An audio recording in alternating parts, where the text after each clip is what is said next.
Hello, everyone, and welcome to 3 o'clock with SOC. Give me just a second so I can welcome those who want to access the program in Spanish to our conference call with Spanish interpretation. Buenas tardes, muchísimas gracias por estar aquí en 3 p.m. con SOC. Como siempre, ustedes pueden escuchar el programa en español a través de una llamada de conferencia. Y el número aparece aquí en la pantalla y es 646-749-3122 y el código para entrar es 779-328-221. Y ahora les voy a dejar con nuestra querida Marlene, quien va a ser nuestra moderadora de hoy. Thank you for letting me do that. I'm going to leave you in the hands of our beloved Marlene, who is going to be the moderator for today.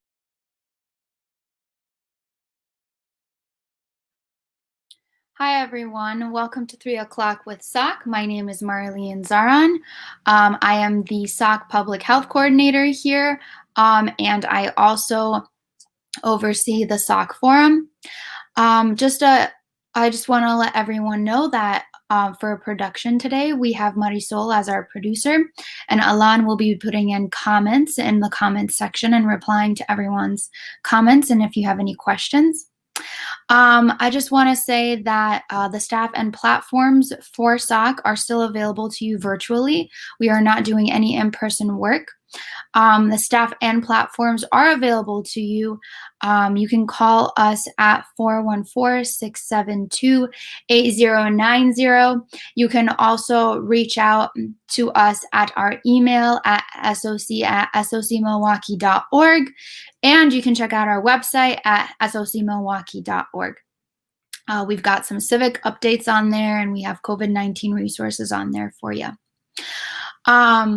Just a quick shout out for individuals to complete our SOC survey. It's important for us to have our SOC survey completed. It gives us feedback on how well we're doing and any topics or guests that you'd like us to have on the show as well. So fill that out, let us know what you think, and we'd love to, cover the story or topic that you want us to cover. That being said, all of SOC staff is working virtually from home. As you can see, I am in my room and I am working. So that's why I'm not wearing a mask while I'm on the screen. If I were in the office, I would be wearing a mask. Tell us who is here and who is watching. Put in the comments, a quick hello or your favorite emoji. We love to see who our dedicated viewers are and who our new viewers are. So just let us know, say hello, a quick hello.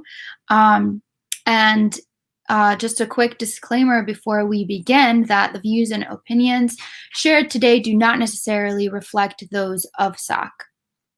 So before we begin, I'd just like to give a quick announcement that today is the COVID-19 day. So every Thursday on the forum, it's the COVID-19 day. I will be talking all COVID every day. Not every day, every Thursday. So for our segment for today, we have MCTS updates for you guys, and we are going to go over COVID-19 regulations for public transportation today with Jacqueline Zeledon. I messed that up. Zeledon. She's the Community Outreach and Internal Communications Coordinator from MCTS. A quick review of the rest of the week. Friday, tomorrow, we are having someone from 16th Street come on. His name is Pedro Perez, and he's the prevention coordinator there. So we're going to be having him on. So further ado, let me introduce Jacqueline Zeledon on with us on the live forum. Hey. Thank you for coming on. You're welcome. Thank you, Marlene. And I apologize for butchering your last name. I don't know why, but my head just flipped everything around with your letters. Yeah, it's technically the pronunciation of my last name is Zeledon. My husband's family is from Nicaragua, so it's the correct pronunciation of my entire name would be like Jacqueline Zeledon. So I sound like Awesome. That's awesome. Thank you for sharing that. So before we begin, I'd like to maybe take a moment for you to introduce yourself and your role with MCTS. Certainly. Well, as you said, I'm the Community Outreach and Internal Communications Manager for Milwaukee County Transit System, also known as MCTS. And so in my role, what I do with the community outreach portion is build bridges with our various customer groups within the community, working with organizations such as SOC and other community groups, essentially, one, educating people about our services, answering the questions they may have about, things, everything from, our route service to how can they have our organization come in and talk with their residents or employees about how transit can make their lives easier. On the internal communications part, I help our employees stay connected because we're in the business of connections. So I share company news with them, as well as lead efforts like we just did a food drive at our stations that benefited the Hunger Task Force. So activities like that, that's what I do. That's awesome. Thank you for sharing. So quickly, what are the current updates that you have for us for today? What are current MCTS updates that are vital for us to know? Okay, well, since this is COVID-19 Thursday, and I'm here to share some of the things that we're doing to keep both our customers and employees safe, because safety, that is by far, and always has been our number one priority, our number one concern. And, with COVID-19, I think for a lot of organizations, it just really has, taken that statement to a whole nother level. Mm-hmm. So, a lot of people rely on us because we are an essential service, and we take pride in the fact that we've been helping other essential workers connect to, to their jobs, as well as helping residents connect to places such as grocery store, pharmacies, even, to school. So it's something that, we know that the community relies on us, and, it helps us as one Milwaukee County continue to move forward and not let this pandemic stop us, if you will.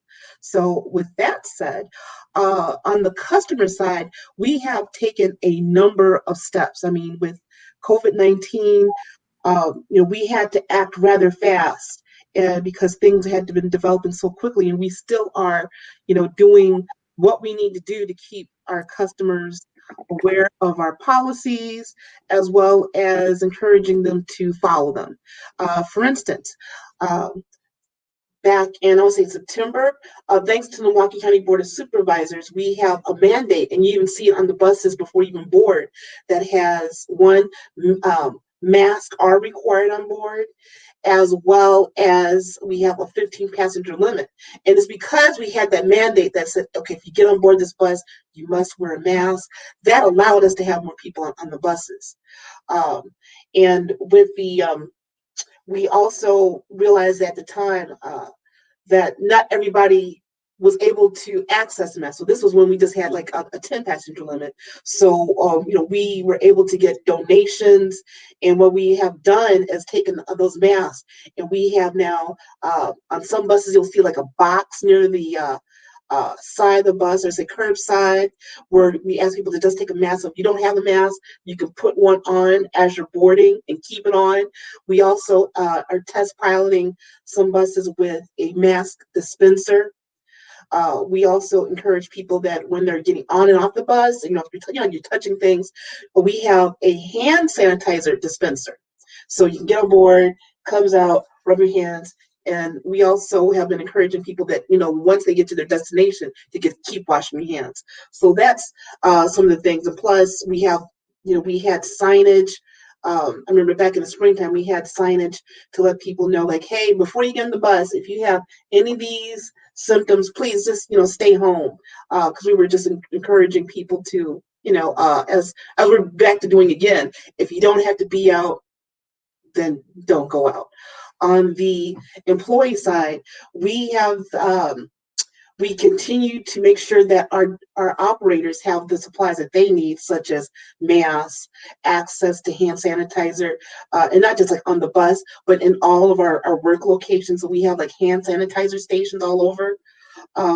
and I want to back up a bit, because it only doesn't affect operators, but we clean our buses daily. I mean, we always clean our buses. So they come in when they're done with their day. They come in. We have people called cleaners, takers, who wash the inside and outside the bus. They've taken that up a notch, and that they sanitize the entire bus. So they have sprayers, they wipe things down so it's sanitized. So when it rolls out in the morning, it's clean. And then going back to our operators, not only do we provide them, making sure that they have things such as masks to keep them protected, they also have things such as we given them cleaning supplies. So like say that in between shifts, so it's maybe one person is being relieved, there's a cloth, there's cleaning solutions so they can wipe down things like the steering wheel. And so those are just some of the things that we're doing to keep them safe on board. Plus, even for myself, although you can see I'm working from my lovely home studio here. That's what I'm calling it, my home studio right now. When we go into the offices, now we have to make sure that we do a screening. So as operators go into their station, they're screened, making sure that they don't have any of the symptoms before they, go in for work.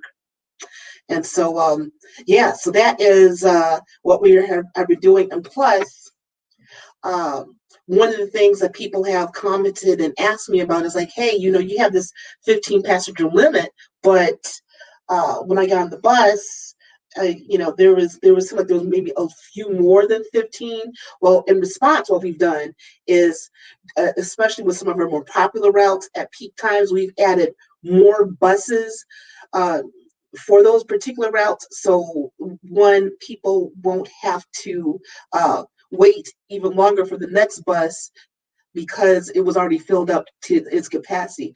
Again, this is just to help with social distancing and helping people get to where they need and want to go. So that's quite a bit right there. Yeah. Thank you for sharing all of that. I didn't know that. I'm not an avid bus rider. But no, I didn't know that. That's really good that all of those public health measures have been put in place for our citizens.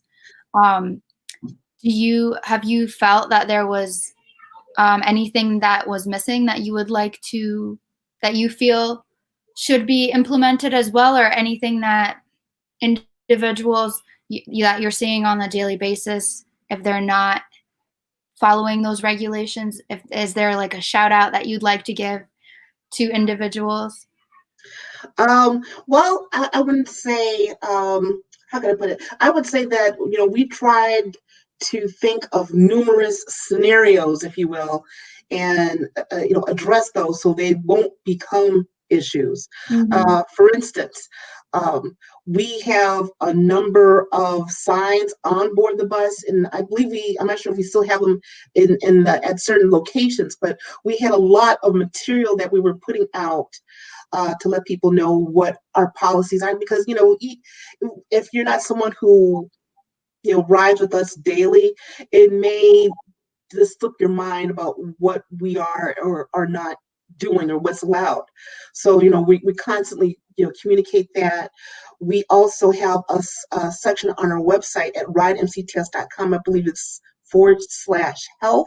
So if say you have some concerns, you can go to our website and read and see for yourself some of the steps that we're taking to keep people safe on board. Yeah, and so those are some of the things that we're doing. We continue to. We also have a passenger newsletter called Bus Lines, and so it comes out 6 times a year. And let me tell you, ever since COVID-19 has become a part of our lives, we try to make sure that we include our latest policy updates in the passenger newsletter. So, as they're getting aboard, maybe they see the latest issue and they can read, see, and are hopefully practice what we are sharing to keep not only themselves, but their fellow passengers and fellow residents of Milwaukee County safe. Mm-hmm. Awesome. Thank you. Well, is there anything else that you would like to cover for today? I would like to say that Again, people can go to our website at ridemcts.com to learn about some of the things that we're doing in response to COVID-19. I also want to give you all a heads up. Hopefully you'll be seeing more of me in 2021. One of the things that MCTS had approved, got approved from the Milwaukee County Board of Supervisors is a program called, or actually a plan called MCTS Next. And what that is our recommendations for improving our route system. The bus route system that we have right now really has been in place for like, I'm going to say now a little over 50 years. And as you can imagine, a lot of things in Milwaukee County has changed. I mean, you think of where some of our job centers were 50 years ago.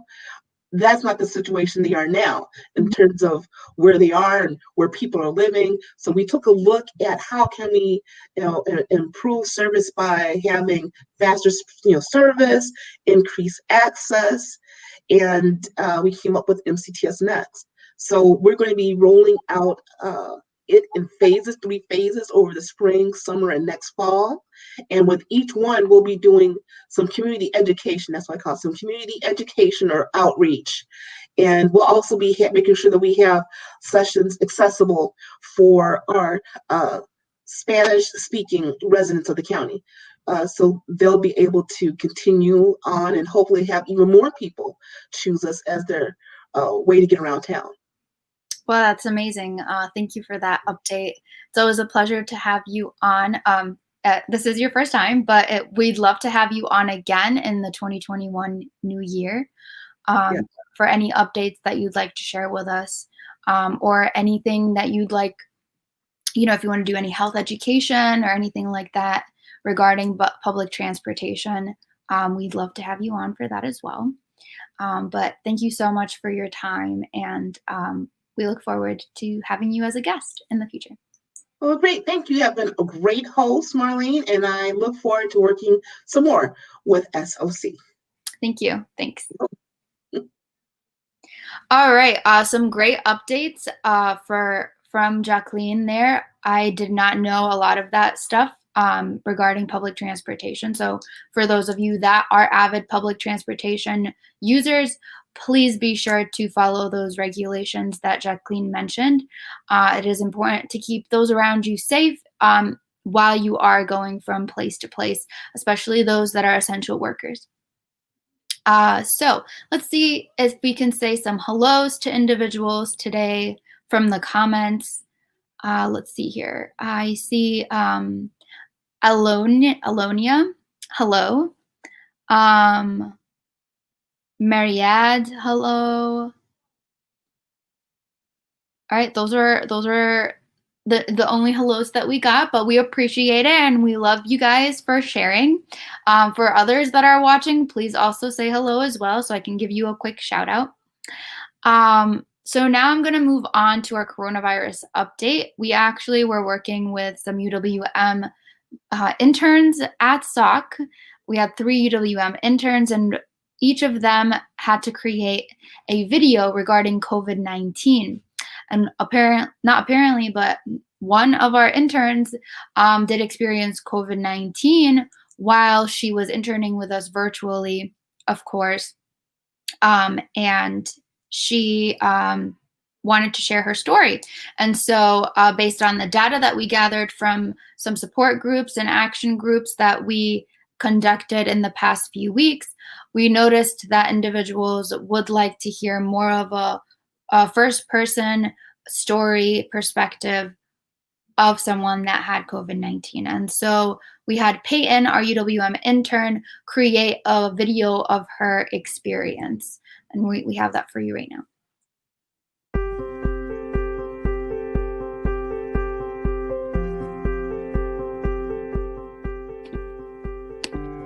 Hi, my name's Peyton and I'm 19 years old. I live alone on the UWM campus, but I'm doing school virtually right now. I contracted COVID-19 about 2 weeks ago. I am not aware of how I contracted COVID-19 because the only places I really go are to work in the grocery store. My symptoms first started off with a sore throat, and I thought I had strep throat. I got tested for COVID and strep, but tested negative for both. The doctor put me on an antibiotic anyway, but after still feeling sick days after, I was recommended to get tested again, and that is when I tested positive for COVID-19. The doctor said that there are a lot of false negatives because so many people get tested too soon for COVID-19. My symptoms included a cold, sore throat, and for 3 days I had a fever of 102. I also lost my sense of taste and smell.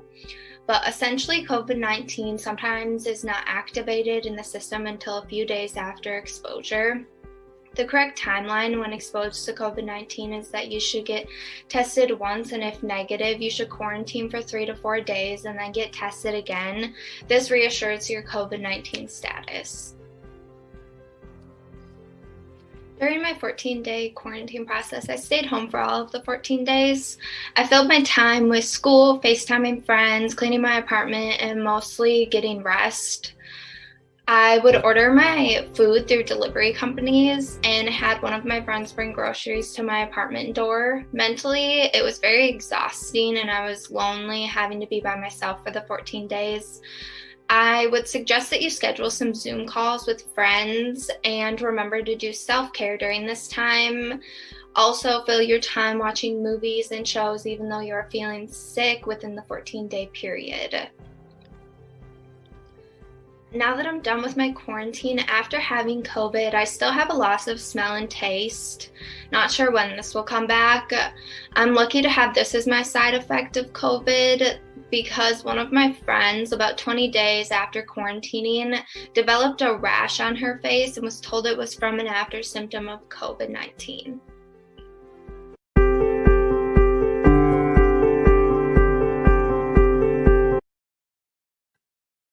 All right. Thank you, Peyton, for that video. We appreciate it. It was a very great way to get individuals to realize the aftermath of COVID-19 and the symptoms that you could be stuck with. It also did bring awareness to COVID-19 as a whole. I hope others watch this video and learn to social distance, as well as wear a mask everywhere you go and stay 6 feet apart from everyone. So that was our coronavirus update. Now we have a civic update for you. We have a video of the Electoral College and it explained properly. Most people have heard of the Electoral College during presidential election years. But what exactly is the Electoral College? Simply said, it is a group of people appointed by each state who formally elect the President and Vice President of the United States. To understand how this process began and how it continues today, we can look at the Constitution of the United States.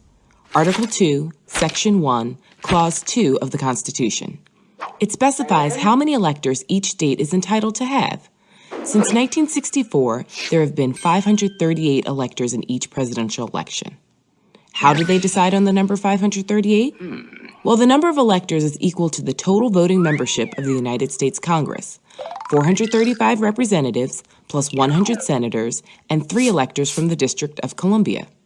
Essentially, the Democratic candidate and Republican candidate are each trying to add up the electors in every state so that they surpass 270 electoral votes, or just over half of 538 votes, and win the presidency. So how do states even get electoral votes? Each state receives a particular number of electors based on population size. The census is conducted every 10 years, so every time the census happens, states might gain or lose a few electoral votes. Let's say you're a voter in California, a state with 55 electoral votes. If your candidate wins in California, they get all 55 of the state's electoral votes. If your candidate loses, they get none.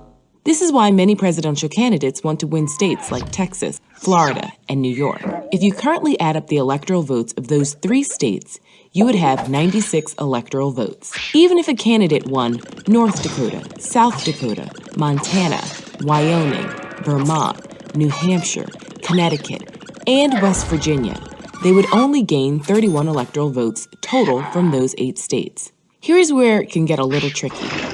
On a rare occasion, like in the year 2000, someone can win the popular vote, but failed to gain 270 electoral votes. This means that the winner may have won and collected their electoral votes by small margins, winning just enough states with just enough electoral votes, but the losing candidate may have captured large voter margins in the remaining states.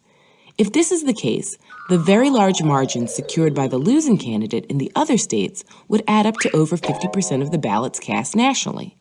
Therefore, the losing candidate may have gained more than 50% of the ballots cast by voters, but failed to gain 270 of the electoral votes. Some critics of the Electoral College argue the system gives an unfair advantage to states with large numbers of electoral votes.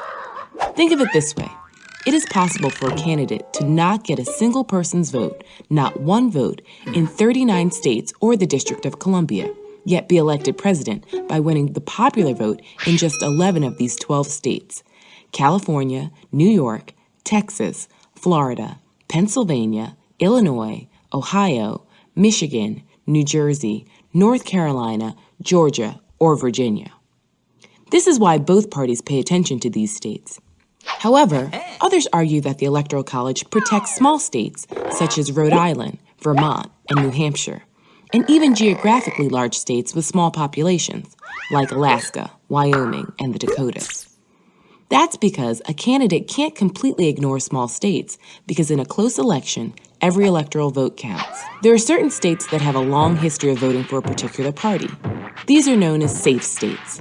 For the past 4 election cycles, in 1996, 2000, 2004, and 2008, Democrats could count on states like Oregon, Maryland, Michigan, and Massachusetts, whereas the Republicans could count on states like Mississippi, Alabama, Kansas, and Idaho. States that are teetering between parties are called swing states.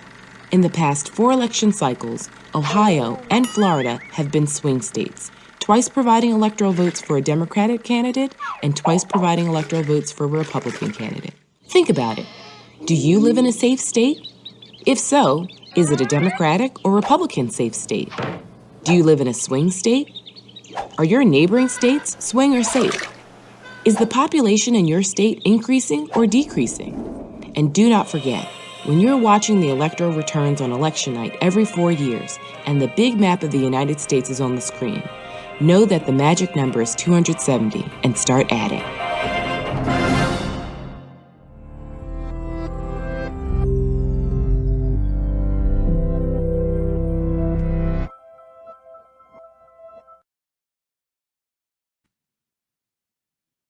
All right.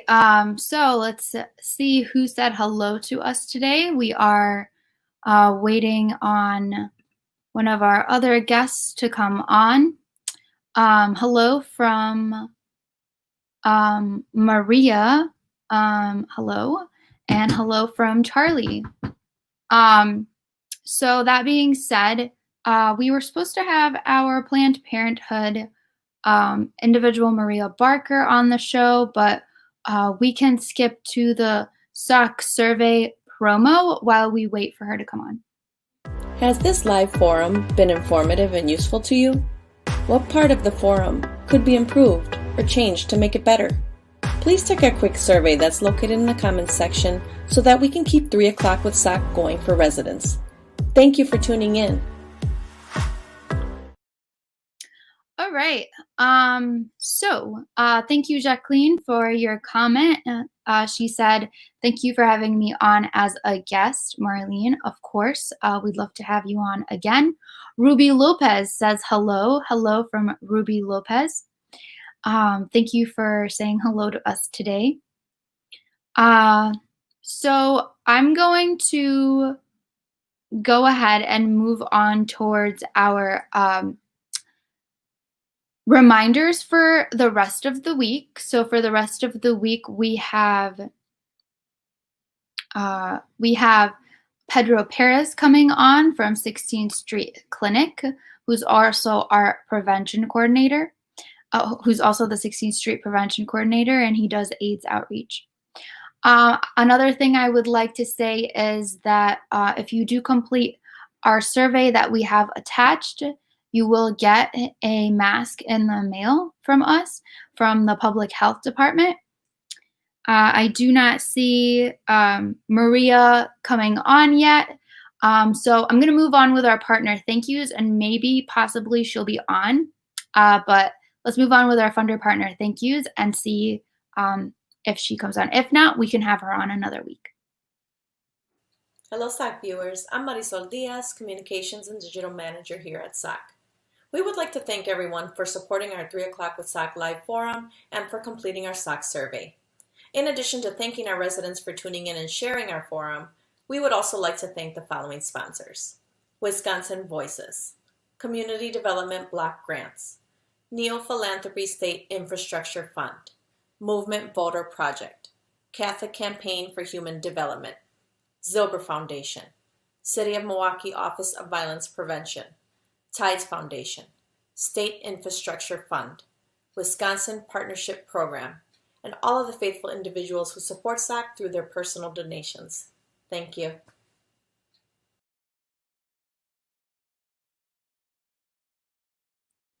All right, I do not see her on, but thank you all for watching today. We'll definitely get her on another day.